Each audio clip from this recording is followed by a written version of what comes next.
Amin. Silakan duduk Bapak Ibu Saudara yang dikasihi Tuhan. Shalom Bapak Ibu. Apa kabar?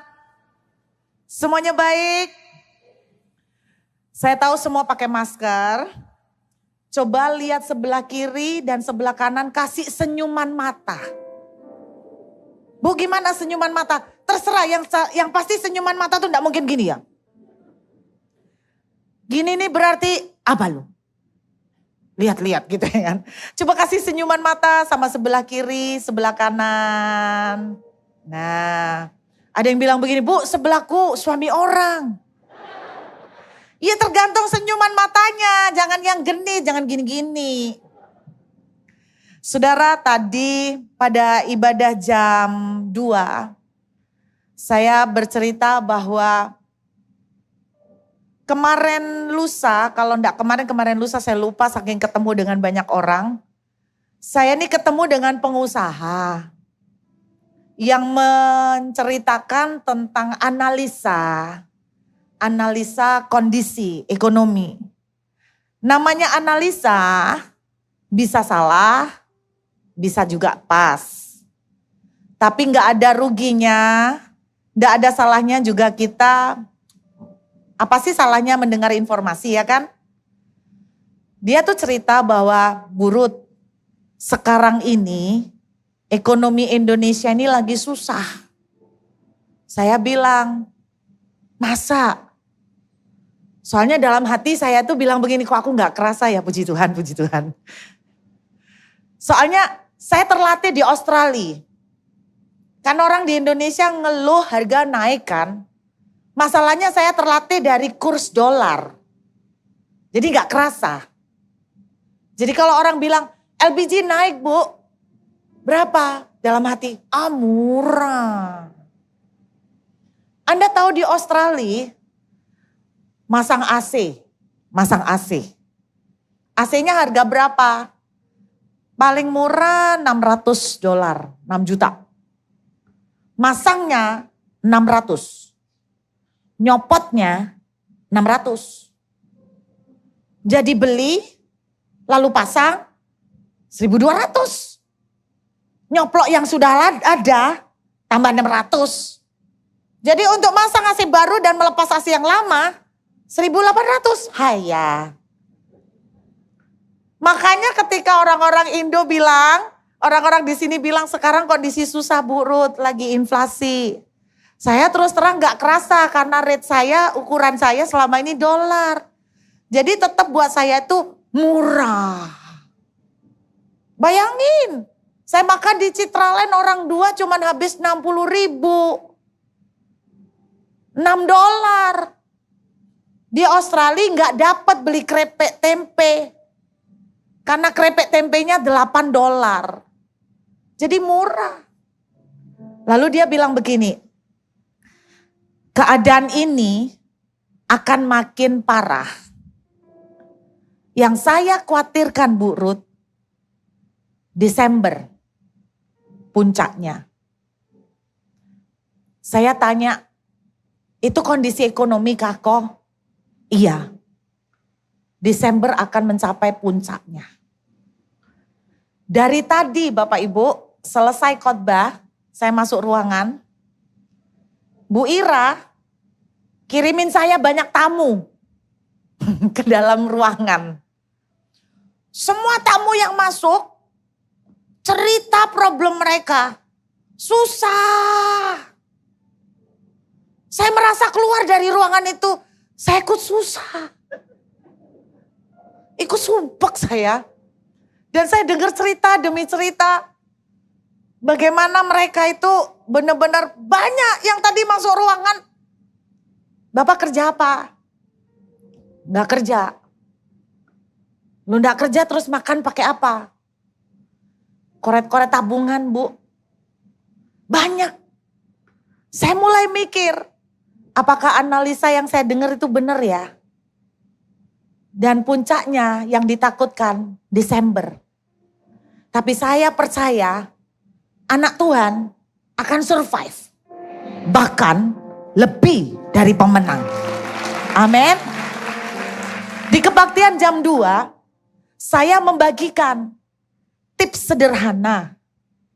Kalau Bapak Ibu nanti bisa lihat di YouTube, Anda bisa play ulang. Saya membagikan tips simple yang selama ini saya lakukan di Australia 2,5 tahun.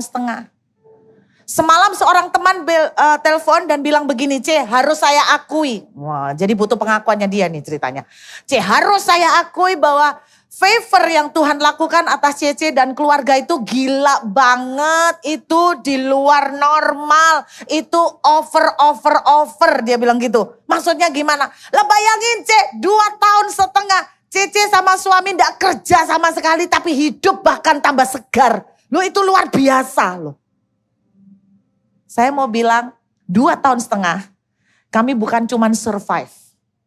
Tapi kami menang. Saya bagikan tipsnya jam 2 tadi. Nah di kebaktian ini saya mau sampaikan pesan buat Bapak Ibu. Kalau keadaan di depan masih tidak mudah. Saya berharap ini Anda akan alamin. 2 hari lalu tiba-tiba Tuhan menaruh sesuatu di hati saya. Menaruh apa? Aku mau membuat breakthrough. Terobosan. Tuhan, ini buat siapa? Aku mau membuat terobosan buat anak-anakku. Saya bilang, Tuhan, keadaan makin sulit. Bagaimana caranya kita ngalamin terobosan? Saya mau ajak kita belajar dari firman Tuhan. Kita buka 1 Tawari. Yuk kita lihat. 1 Tawari pasal yang ke-13.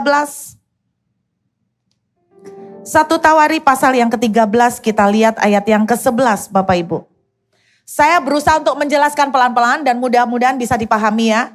1 Tawari 13 ayat 11. Daud menjadi marah karena Tuhan telah menyambar Uza demikian hebatnya. Maka tempat itu disebut orang Peres Uza sampai sekarang. Perhatikan ayat 12. Pada waktu itu Daud menjadi takut kepada Allah. Lalu katanya, bagaimanakah aku dapat membawa tabut Allah itu ke tempatku? Sebab itu Daud tidak mau memindahkan tabut itu ke tempatnya, ke kota Daud. Tetapi Daud menyimpang dan membawanya ke rumah Obed Edom, orang Gad itu. Saya berusaha pelan-pelan nih Bapak Ibu. Beberapa hari lalu saya dapat pewahyuan ini. Tuhan itu katakan begini loh, tabut itu selalu menjadi bukti di mana ada tabut di situ ada blessing. Di Alkitab loh ya, benar ya.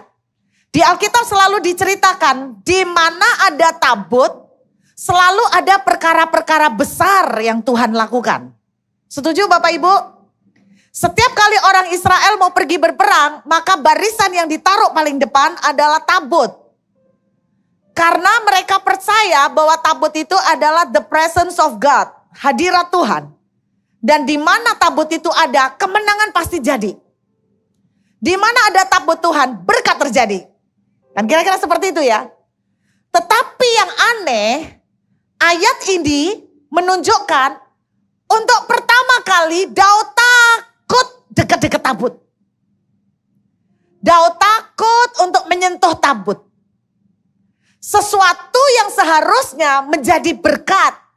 Sesuatu yang menjadi banyak kemenangan besar buat orang Israel. Justru pada hari itu bikin Daud takut. Saya tidak tahu bahasanya orang Jawa apa ya. Kacrek. Kacrek ya. Kacrek. Karena saya dengar ada kacrek, ada kancilan. Saya bingung. Kacrek. Bukan katrok ya. Bukan katok saudara, kacrek. Artinya tuh gini, trauma. Ngerti nggak? Bahasa modernnya itu gini, ilfil. Nah itu cocok, ilfil. Alkitab menceritakan bahwa ketika tabut itu ada di rumah Obed Edom, langsung seluruh keluarga Obed Edom diberkati, betul nggak? Bahasa aslinya menunjukkan Obed Edom itu jadi makmur, jadi kaya, luar biasa selama ada tabut Tuhan di rumahnya. Dan tetapi ketika Daud di ayat ini dijelaskan bahwa Daud itu takut tabut Tuhan. Tiba-tiba Tuhan berbicara begini, Bapak Ibu dengarkan baik-baik. Saya berharap ini bisa menjadi satu pencerahan. Ada hal-hal yang membuat kita kacrek, ilfil, trauma, kita takut. Salah satu simple, siapa yang suka masalah? Gak ada yang suka. Siapa yang suka kondisi tidak punya pekerjaan? Gak ada yang suka. Siapa yang suka keadaan di mana kita harus mengais-ngais uang tabungan bertahan sampai sekuat-kuatnya? Gak ada yang suka. Tiba-tiba Tuhan katakan begini, percayakah saudara bahwa sesuatu yang bikin kita ilfil, yang kita tidak suka, yang kita sangat susah hati, seringkali adalah awal dari breakthrough. Amin. Seringkali adalah titik mula akan terjadi terobosan. Daud takut sentuh tabut. Kenapa? Sederhana. Karena Daud ngalamin Usa kesambar, lalu mati. Daud takut bersentuhan dengan tabut karena trauma gagal bagaimana berurusan dengan tabut. Ya maklum ya, lihat Usa disambar, siapa yang berani sentuh? Bener gak? Intinya Daud itu takut karena dia gagal soal berurusan dengan tabut. Ada orang-orang yang tadi konseling dengan saya. Mereka tuh cerita gagal pekerjaan ini, gagal pekerjaan ini. Dan akhirnya mereka tuh takut untuk memulai lagi. Mereka tuh trauma Bapak Ibu. Kenapa mereka trauma? Karena gagal sebelumnya. Sama seperti yang dialami Daud. Tapi percayakah saudara, justru saya percaya itulah titik awal. Sebentar lagi akan ada terobosan. Nah penyebabnya kenapa Daud itu gagal? Nah ini kan yang harus kita cari tahu. Bener nggak? Apa yang menyebabkan Daud itu gagal? Banyak yang tanya sama saya kerjaan ini gagal, kerjaan ini gagal. Banyak yang tanya begini sama saya, Bu, kerjaan apa yang harus saya lakukan? Percayakah Bapak Ibu sampai hari ini saya tanya itu? Kalau ada, saya duluan yang lakukan. Kalau sudah tak kerjakan, baru tak bagi-bagi. Loh ya iyalah. Pekerjaan apa yang paling enak yang harus saya lakukan sekarang? Saya percaya bukan soal pekerjaannya. Kenapa Daud gagal? Mari kita lihat. Yuk kita lihat Bapak Ibu. Mengapa Daud gagal? Saya ajak lihat. Di dalam 1 Tawarikh. Pasal yang ke-13 saudara. 1 Tawarikh 15 ayat yang ke-13. Kembali, 1 Tawarikh 15 ayat yang ke-13. Kita lihat 1 Tawarikh 15 ayat 13. Sebab oleh karena pada pertama kali kamu tidak hadir, maka Tuhan Allah kita telah menyambar di tengah-tengah kita. Sebab, apa saudara? Ini penyebab kegagalan Daud. Sebab kita, apa saudara? Tidak meminta petunjuknya seperti seharusnya. Kesalahan Daud adalah karena dia tidak minta petunjuk Tuhan. Tabut membawa berkat. Kesalahan Daud bukan pada tabutnya, tapi karena Daud gagal bagaimana memperlakukan tabut.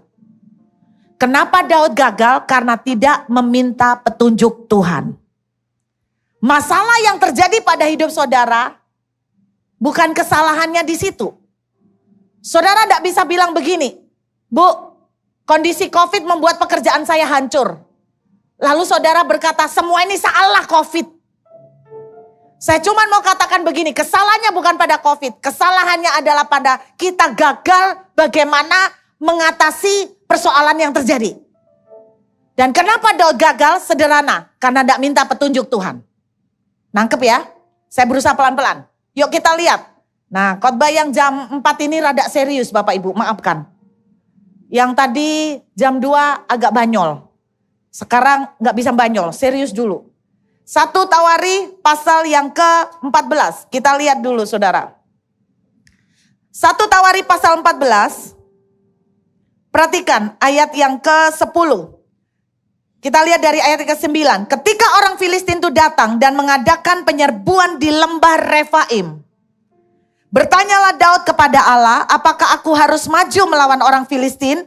Dan akan kau serahkanlah mereka ke dalam tanganku? Tuhan menjawab, majulah. Aku akan menyerahkan mereka ke dalam tanganmu. Lalu majulah ia ke Baal Perasim. Dan Daud memukul mereka kalah di sana. Berkatalah Daud, Allah telah menerobos musuhku dengan perantaraanku seperti air menerobos. Sebab itu orang menamakan tempat itu Baal Perasim. Perhatikan lagi ayat selanjutnya. Orang Filistin meninggalkan para allahnya di sana, lalu orang Israel membakarnya habis atas perintah Daud.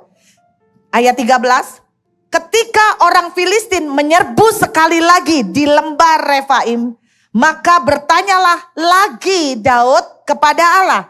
Lalu Allah menjawab, janganlah maju di belakang mereka, tetapi buatlah gerakan melingkar terhadap mereka, sehingga engkau dapat menyerang mereka dari jurusan pohon-pohon kertau.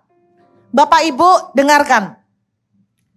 Dalam cerita ini ada kata-kata Baal Perasim, artinya Allah membuat terobosan. 2 hari yang lalu tiba-tiba di tengah saya dalam perjalanan ke satu tempat, Tuhan berbicara kuat sekali begini. Aku akan membuat terobosan. Saya coba cari di konkordansi, ada nggak ya kata-kata Allah membuat terobosan? Ternyata saya temukan di dalam 1 Tawari 14. Saya percaya hari-hari ke depan walaupun prediksinya inflasi akan makin susah, Desember akan mencapai puncaknya, mungkin Januari 2023 kesusahan belum selesai. Tapi tiba-tiba Tuhan berkata, aku akan membuat terobosan. Dan ketahuilah, terobosan yang terjadi sering kali dimulai dari sesuatu yang sangat kita takutkan. Sesuatu yang menjadi momok buat kita. Persoalan-persoalan yang sekarang lagi mencekam hidup saudara. Seringkali itu justru menjadi awal breakthrough kalau saudara menanganinya dengan benar. Amin. Waktu Yusuf masuk penjara, penjaralah justru titik balik yang membawa Yusuf dipromosikan. Setuju Bapak Ibu? Kalau kita bisa menangani penjara dengan tepat, maka kita akan melihat breakthrough dan bukan kekalahan.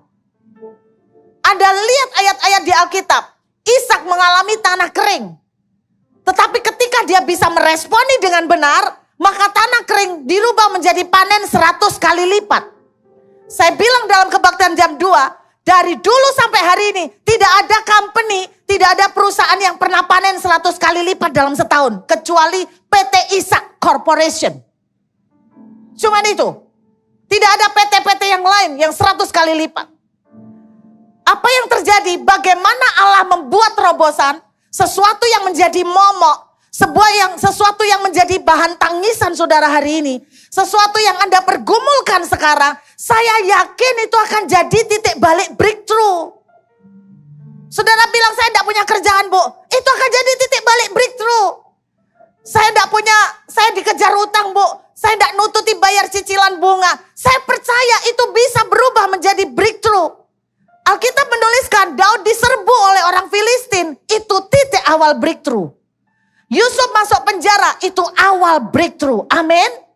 Asal kita bisa menangani dengan benar. Bagaimana menanganinya? Dalam 1 Tawari 14, saudara sudah baca. 2 kali Daud diserbu oleh orang Filistin. Perhatikan. 2 kali musuhnya sama. Musuhnya sama, menyerang di tempat yang sama. Tapi perhatikan, 2 kali Tuhan pakai strategi yang beda. Seringkali ini yang kita miss. Orang Kristen tidak mau belajar cari strategi dari Tuhan. Bapak Ibu, saya percaya Ishak menang melewati tanah kering karena strategi dari Tuhan. Di tanah kering dia panen 100 kali lipat. Strategi dan petunjuk dari Tuhan. Dari mana Ishak bisa menabur di tanah kering? Ishak itu bukan petani. Abraham itu peternak. Ishak itu peternak. Untuk pertama kalinya Ishak bertani. Jangan kaget kalau selama ini saudara bergerak di sebuah bidang, tiba-tiba Tuhan bisa tunjukkan Anda mengerjakan bidang yang sama sekali Anda belum pernah mencobanya. Jangan batasi Tuhan. Di dalam kondisi-kondisi sulit yang akan datang, Anda dan saya perlu belajar seperti Daud. 2 kali peperangan, musuh sama, tempat sama, tapi caranya beda. Kita tidak bisa copy paste kesuksesan orang. Tapi mintalah belajar untuk bayar harga, belajar untuk spend waktu, untuk meminta pimpinan Tuhan. Saudara, saya pernah cerita, sebuah cerita yang lama sekali. Saya punya anak rohani. Pada waktu itu dalam kondisi minus. Karena sebuah kesalahan. Sehingga dia mengalami yang namanya bangkrut. Karena sebuah kesalahan. Keputusan yang salah menginvestasikan uang di tempat yang salah. 3 bulan lamanya mereka tidak punya pekerjaan. Saya berdiri bersama dengan mereka berdoa. Tiba-tiba Tuhan bicara. Tuhan kasih lihat gambaran Daud melawan Goliat. Tuhan bilang begini, pakai apa yang ada di tangan. Saya tanya sama mereka, kamu bisa apa? Saya tanya suaminya, kamu bisa kemampuan apa? Dia jawab gini, kemampuan apapun bisa asal dapat duit banyak. Kamu tidak jawab pertanyaan saya. Sekarang kamu tuh mampu apa?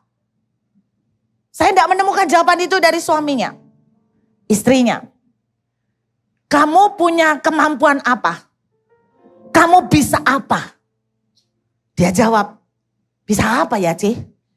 Lu jangan tanya balik. Cici tanya kok kamu tanya balik. Kamu bisa apa? Dia bilang, bisa apa ya? Nyanyi bisa. Tapi ya rata-rata lah. Terus saya ingat. Dia itu bisa satu. Dia suka tentang anak-anak. Dia suka belajar tentang psikologi anak. Kemudian saya mulai tanya. Saya mikir gini, Tuhan dia suka psikologi anak. Terus kerja apa psikologi anak Tuhan? Masa buka klinik? Terus saya tanya lagi, dialog. Kamu pengen apa? Kamu masih punya enggak keinginan? Sebetulnya apa yang kamu inginkan? Dia jawab simple. Tapi buat saya sulit. Aku pengen terkenal. Sebetulnya aku tuh pengen terkenal loh C. Pengen terkenal. Saya bingung. Gimana caranya pengen terkenal? Lalu saya sadar. Zaman gini pengen terkenal. Medsos. Betul? YouTube, Instagram, TikTok. Mau terkenal kan? Terus saya bilang, kalau begitu Tuhan bilang pakai apa yang ada. Apa C? Kamu pengen terkenal kan? Iya. Kamu suka anak kan? Iya. Kalau gitu bikin medsos tentang anak. Jalan. Sama sekali tidak punya pengetahuan dan pengalaman. 3 bulan lamanya. Lebih. Suami istri di tiap hari menekuni ilmu medsos. Dia belajar bagaimana membuat Instagram. Dia belajar bagaimana membuat konten. Dia belajar bagaimana mengupload. Dia belajar bagaimana menambah follower. Tiap hari bangun tidur sampai jam 2 pagi belajar tentang Instagram. Sampai 3 bulanan papanya komplain.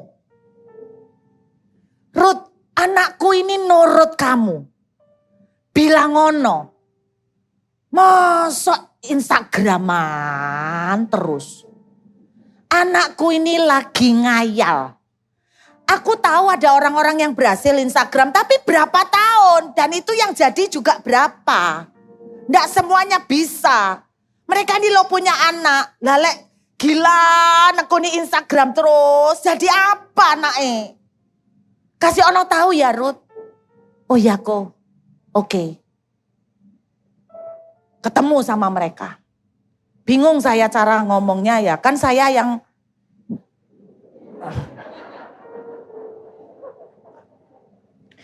Cece mau ngomong. Kita doa yuk. Oke. Doa. Tiba-tiba tangan ini tidak terkontrol. Langsung maklek. Terus gini, Tuhan bicara. Kamu disuruh full time mengerjakan Instagram. Nah loh, suruh full time mengerjakan Instagram. Aduh mateng aku. Dua anak ini nurut. Padahal belum tentu bener. Gawat. Terus dia bilang gini, jadi sama Tuhan disuruh full time ya? Bentar. Tadi ngomong apa? Full time. Bukan maksudnya full harta. Full time, Bener, full time. Ini ada rekamannya. Tak denger no, full time. Saya bilang gini, kamu mesti tes ya, Cece bisa salah. Tapi kerjakan yang bisa kamu kerjakan, toh kamu gak punya kerjaan toh. Ya udah kerjain aja. Kerjain. Nanti ada pekerjaan yang lebih enak, kamu lepasen. Gitu loh ya, lepasen. Oke? Loh, celek full time ya full time gak dilepas. Loh, nanti ada pekerjaan, lepasen. Nah ini kan belum pasti. Cece kan bisa salah. Oh ya enggak aku tak full time aja. Waduh. Papanya telepon 1 bulan kemudian. Ruth, wis mbok bilang kita. Kenapa? Lah kok tambah parah? Waduh, pusing saya. Akhirnya apa? Saya bilang gini, iya kok, sorry belum sempat. Aku kan gak bohong, aku kan belum sempat ngomong. Bukan karena gak ada waktu, gak sempet ngomong. 6 bulan Instagram itu berjalan. 6 bulan saya telepon. Ada hasil gak sih dari Instagram itu? Saya kan gak ngerti. Aku mulai di endorse. Yang gak ngerti tanya sama yang muda apa itu endorse. Endorse itu apa ya? Endorse tuh ya endorse. Endorse itu disewa jadi kayak bintang iklan gitu loh ya. Soalnya di sini ada mak-mak, om-om, tante-tante, barangkali kan gak ngerti endorse. Lumayan aku udah mulai di endorse. Dapat piro. Aku kan pengen tahu. Belum banyak masih sekitar 3 juta, 4 juta. Oh lumayan ya. Cuma nek dibanding mbek papa ya pasti aku diamui ya. Kelasnya dulu ndak segitu, sekarang mek Santio income.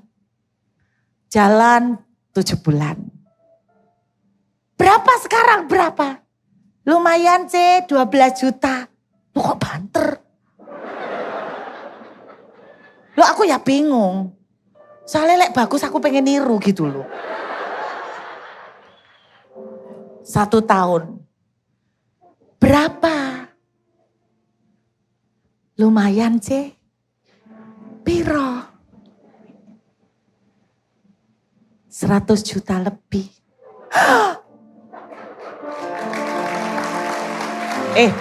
Bapak Ibu buat tepuk tangan dhisik. Belum mari. Yang paling seru. 1 tahun pepean tio. Pepean. Nggak sampai 2 tahun. Mereka cerita. Cece tebakan. Income kita berapa? Berapa? Kemarin 100 juta. Gopek. Ndak ya wis sampai. Ndak Dia jawab.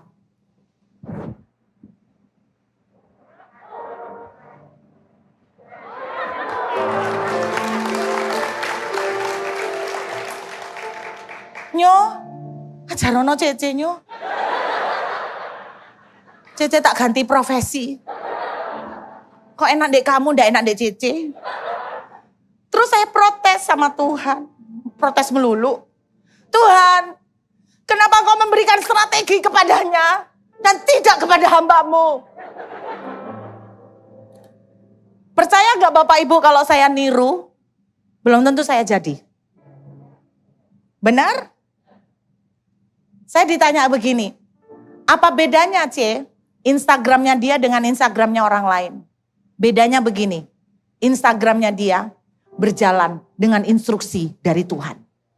Semua yang berjalan dengan instruksi dari Tuhan pasti menang gila-gilaan. Saya mau mengajak Bapak Ibu, mari kejar untuk mendengar pimpinan Tuhan. Anda selalu punya alasan begini, Bu, saya tidak bisa dengar seperti Ibu. Anda pikir saya 100% bisa dengar terus. Seringkali ya kuping ini buntu. Nggak dengar. Tadi banyak orang yang tanya di belakang, di dalam ruangan. Pertanyaannya satu, Bu, saya usaha apa? Saya jawab, nggak tahu. Terus ada yang tanya lagi, Bu, enaknya saya harus apa? Mana ketehe? Mana aku tahu? Bapak Ibu, saya sendiri juga nggak pinter-pinter gitu. Saya butuh Tuhan. Kadang untuk menemukan strategi itu bulanan. Masa bulanan Anda datang minta 5 menit? Lah kok enak Saya bulanan baru nemu gitu loh. Jadi Anda belajarlah untuk menemukan pimpinan Tuhan hari-hari ke depan. Oke? Burut, saya tidak ada kerjaan. Saya tak niru anak rohaninya Burut ya. Kerjakan Instagram. 1 tahun follower 10. 2 tahun 15. 3 tahun 20. Artinya kita tidak bisa pukul rata. Musuh yang sama, problem yang sama, belum tentu strateginya sama. Tiap orang berbeda. Hari-hari ke depan, saya mau ajak Bapak Ibu untuk mengerti. Anda tidak bisa lagi mengandalkan pengalaman dan kemampuan. Anda butuh bergantung sama Tuhan. Mintalah, Tuhan tunjukkan ke saya strategi apa yang harus saya lakukan. Bu, Tuhan tidak ngomong apa-apa. Bapak Ibu, kalau kita tulus dengan sungguh-sungguh, Tuhan akan menemukan cara untuk membuat saudara dan saya ngerti. Percayalah, paling buruk kalaupun kita tidak dengar sama sekali, Tuhan akan bikin sedemikian rupa, pintu yang Tuhan tidak suka akan Tuhan tutup, sehingga Tuhan itu ngarahkan saudara, ayo sini belok kiri, Tuhan aku tidak senang, kanan. Itu pun sebuah bentuk pimpinan Tuhan. Bersyukurlah untuk pintu yang ditutup, berarti Tuhan belum mau itu. Bersyukurlah untuk jalan yang belum dibuka, berarti bukan itu jalan yang Tuhan inginkan.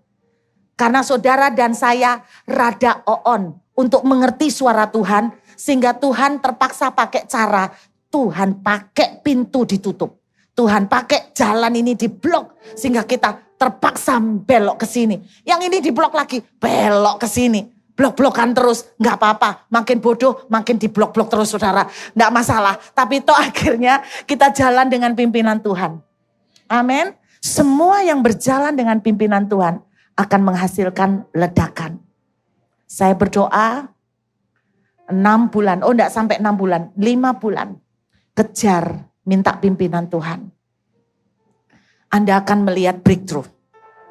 Musuh yang sama, orang yang berbeda, strategi berbeda. Oke? Tapi saya percaya kalau Anda berjalan dengan pimpinan Tuhan, ledakan yang ajaib akan Tuhan lakukan. Saya pegang satu, Tuhan bicara, saya mempercayainya. Selesai sudah persoalannya. Tuhan bicara apa?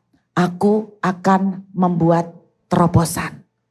Kalau Tuhan mulai taruh sesuatu di hati, jual lumpia nak, jual lo. Bu, mana bisa soge dari jual lumpia? Loh, Kalau Anda jualan lumpia menurut instruksi Tuhan, pasti diberkati. Kalau Tuhan bicara, nak jual roti, jualah. Nak bikin ini, bikinlah. Amin. Cari pimpinan Tuhan. Saya akan akhiri dengan satu ayat. Yesaya 55 ayat yang kedua. Salah satu ayat yang menjadi favorit juga, ayat yang luar biasa. Semua ayat favorit, tapi ada ayat-ayat yang menjadi hidup. Mengapakah kamu belanjakan uang untuk sesuatu yang bukan roti? Artinya tuh begini, saudara menghabiskan waktu banyak, menginvestasikan uang banyak untuk nyoba ini, nyoba ini, nyoba ini. Untuk coba ngakalin gini, nyoba ngakalin seperti ini. Percaya enggak Bapak Ibu, waktunya itu akan tiba, akal-akal kita itu enggak manjur. Benar enggak? Siasat-siasat yang kita punya, planning-planning kita berantakan semua. Tetapi Tuhan ngajarin begini, upah jerih payahmu. Kenapa kamu pakai upah jerih payahmu untuk sesuatu yang tidak mengenyangkan? Saya ngomong sama Bapak yang salah satu Bapak yang tadi konseling dengan saya.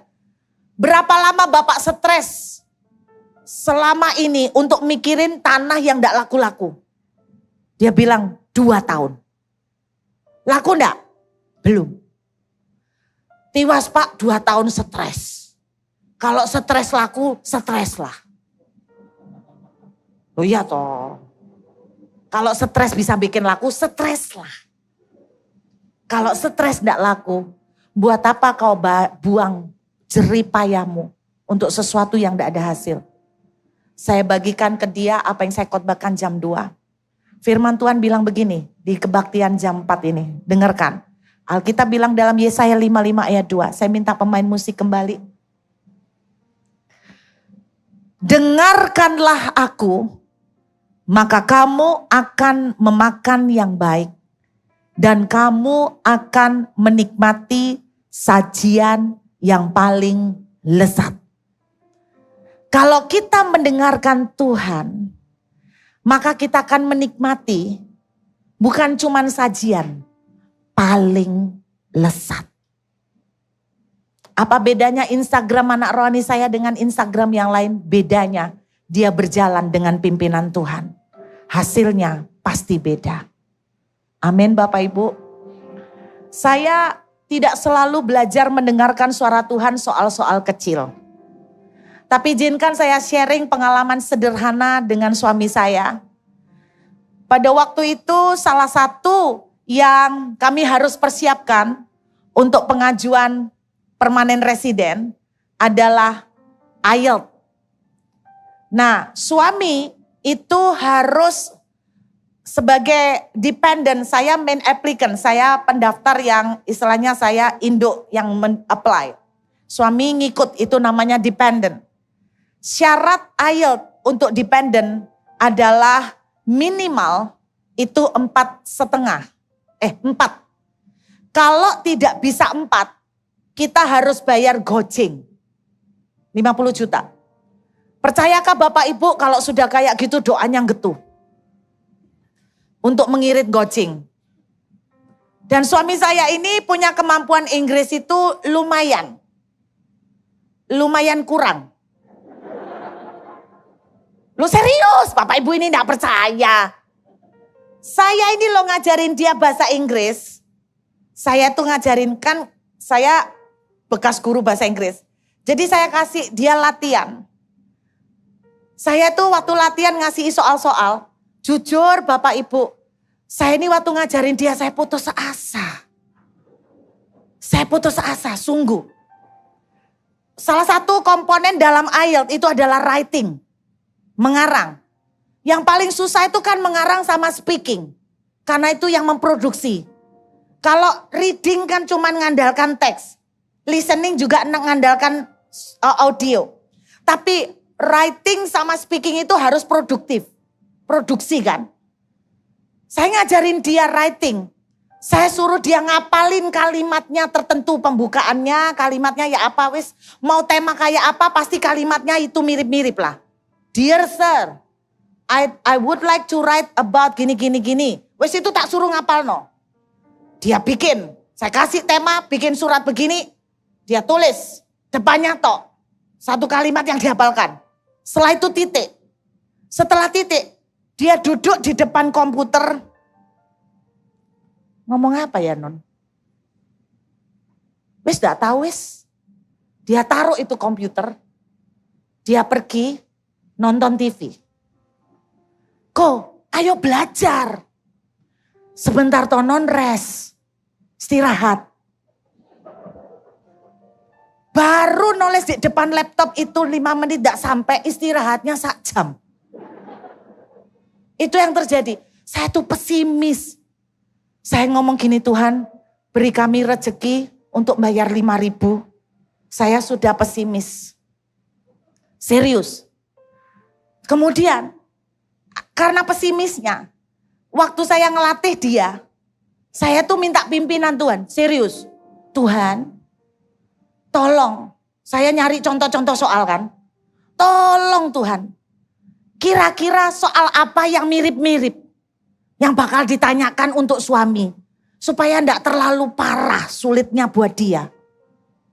Jadi saya waktu membaca contoh soal, oh ini kok kayaknya tergerak pop up gitu ya. Muncul tulisannya, kira-kira gitu loh. Cara mendengar suara Tuhan, ngawur ya.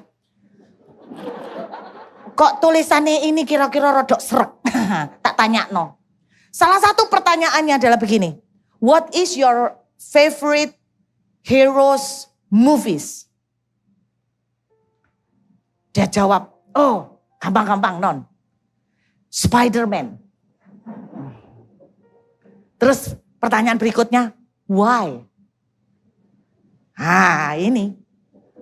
Dia jawab, because Spider-Man can. Non apa gelandotan itu non? Dari gedung satu ke gedung lain itu apa bahasa Inggrisnya gelandotan? Aku ya gak tahu kok gelandotan apa bahasa Inggrisnya. Loh kok kamu besok ujian gak bisa kayak gitu loh. Kamu setiap kali gak tahu stuck karena menerjemahkan Indonesia ke Inggris kamu terus tanya. Kamu bisa tanya aku lah lewat waktu pengujinya gak bisa. Lah ya apa gelandotan apa? Serius Bapak Ibu. Itu salah satu pertanyaan. Pertanyaan lain, waktu membaca contoh-contoh soal, ada satu pertanyaan saya kok tergerak. Pertanyaannya gini, alat teknologi apa yang Anda sukai, yang menurut Anda paling favorit buat Anda? Saya lupa kira-kira seperti itu. Nah dia kan senang foto. Dia jawab foto. Dia suka fotografi. I like photography. Berarti kan foto. Terus ditanya, selalu pertanyaan berikutnya, why? Dia jawab, because with photo, I can mengabadikan itu apa ya non? Ya ampun kok, tiap pertanyaan tanya, kata-katanya. Saya pasrah. Ujiannya pasrah. Saudara tahu, ujian yang keluar 2 itu. Waktu speaking. What is your favorite heroes movie? Dia tahu kalau jawab Spider-Man mati aku. Karena aku belum ketemu gelantung. Anda tahu dia jawab apa? Oh, I like Luke. Luke. Why? Because he's so big and I am small. Gampang. I want to be strong like Luke. I can do anything. Anda tahu? Waktu mau berangkat ujian, saya kan doa, Tuhan tolong kasih ketenangan buat Koko, kasih hikmat dan pencerahan waktu ngerjakan soal, supaya dia minimal 4 itu lulus loh Tuhan. Habis doa dia ngomong gini, kok minta 4 sih non minta 5. Dalam hati, lu itu pas-pasan minta yake lagi. Bapak Ibu, imannya luar biasa. Ujian, soal yang dilatih keluar. Cuman dia kemarin gak bisa jawab fotografi, dia ganti mobile phone. Why? Because I can record any note.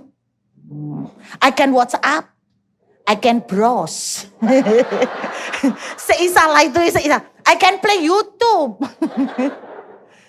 Anda tahu keluar nilainya 5. Mujizat. Dan speakingnya 5,5. Itu amazing. Speakingnya 5,5. Langsung dia bangga. 5,5. Ketika dia ngomong Inggris, anaknya ngeritik. Pak, Inggrisnya kok gitu sih, Pak? Jangan ngenyek ya, 5,5 loh. Kalau kita berjalan dengan Tuhan, kelemahan pun dirubah menjadi kekuatan. Amin. Cari pimpinan Tuhan. Yuk kita berdoa. Terima kasih Tuhan. Terima kasih Bapa. Hamba berdoa, tuntun kami semua anak-anak-Mu di hari-hari ke depan Tuhan. Mungkin tidak gampang, tapi kami percaya saat kami berjalan dengan Tuhan, kami akan melihat pertolongan. Kami akan melihat mujizat. Meteraikan firman-Mu Tuhan, jadi rema dan kekuatan bagi kami. Segala hormat bagi nama Yesus, selama-lamanya. Haleluya. Amin. Kasih senyuman mata sekali lagi ke sebelahnya. Ingat ya, minta 4 dapat 5. Bersama dengan Tuhan. Tepuk tangan Tuhan sekali lagi ya, memberkati.